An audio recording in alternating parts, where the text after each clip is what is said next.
আসসালামু আলাইকুম, সবাই কেমন আছেন? আলহামদুলিল্লাহ ভালো আছি। কালকে আমার মেয়ে বলতেছে সকাল সকাল ঘুম থেকে উঠবো, আমার কিন্তু স্কুলে খেলা আছে। তো এই যে আমার মেয়ে স্কুলে বার্ষিক ক্রীড়া প্রতিযোগিতা খেলাধুলা অনুষ্ঠান আছে, সেইখানে আমরা যাব।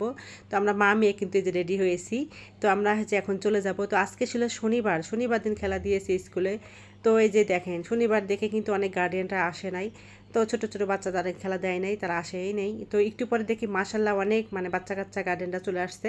তো এই যে বাচ্চারা কিন্তু ব্যাং লাফের জন্য প্রস্তুতি নিচ্ছে, ওরা কিন্তু এমনিতেই প্র্যাকটিস করছে। আমি আর কি হচ্ছে ওই খেলাটা নিতে পারি না, ভিডিওটা নিতে পারি নাই। এরপরে বাচ্চাদের খেলাধুলা শেষ হওয়ার পরে এই যে দেখেন গার্ডিয়ানদের খেলা শুরু হয়ে গেছে। জীবনে ছোটোবেলা তো অনেক খেলা দিয়েছি, কিন্তু এরপর যে আবার বাচ্চার স্কুলে এসে আবার খেলা দিতে হবে তাকেই জানতো। তো দেখেন এই যে দেখেন আমি কিন্তু এই যে চেয়ার খেলায় অংশগ্রহণ করেছি। তো অনেক গার্ডিয়ানরা চলে গেছে বলতে কি তারা হেরে গেছে আর কি। তো যাই হোক, এই যে আছি তিনজন, মাত্র দুইটা চেয়ার।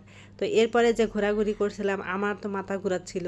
তো এরপরে যে দেখেন আমি কিন্তু বসে গেলাম, এরপর একজন তো চলে গেল। মানে আবার যখন হচ্ছে একজন চলে যায় তখন কিন্তু তার একটু লজ্জা লাগে।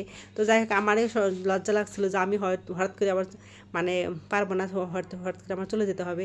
তো এরপর আর কি দুজন যখন থাকলো বাস, তখন আমার মনের ভিতরে একটা সাহস থাকলো যে না, আমি হয়তো জিততেও পারি। তো যাই হোক, এরপরে যে আমরা আবার এক চেয়ার আসতে আবার যে দুজন আমরা ঘোরাঘুরি করছিলাম, তো ভালোই লাগতেছিল যে এই বয়সে আবার আবার গার্ডিয়ান হিসেবে খেলা দিচ্ছি, ভালোই লাগতেছিল। তো যাই হোক, এই যে ঘোরাঘুরি করছিলাম, তো আমার মেয়ে আমাকে বলতেছে আম্মু তোমাকে কিন্তু জিততে হবে।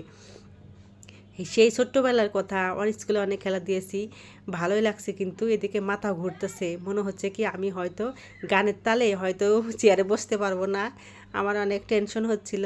তো যাই হোক, অবশেষে কি করা দেখি, আপনারা দেখতে থাকেন। তো যাই হোক, এরপরে হচ্ছে আমি বসে পড়লাম, লাস্ট পর্যায়ে এসে আমি বিজয়ী হয়ে গেলাম। তো যাই হোক, আমার মেয়ে তো আমি হচ্ছে চেয়ারের অবশেষে বসতে পেরেছি, সেই জন্য আমার মেয়ে তো মহা খুশি। এদিকে দেখেন আমার মাথা ঘুরছে, এত তাড়াতাড়ি ঘুরছি, পরে মাথা ঘুরতেছে। তো যাই হোক, একটু বাচ্চাদের খেলাধুলা শেষ, গার্ডেনদের খেলাধুলা শেষ, একটু সবার সাথে একটু কথাবার্তা বলছি, বলার পরে আবার হচ্ছে এই যে একটু স্কুলের ভিতরে ভিডিও নিচ্ছিলাম।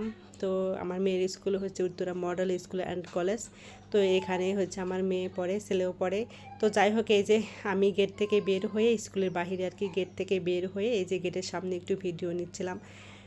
তো যাই হোক, এই যে আমরা এখন বাসায় চলে যাব।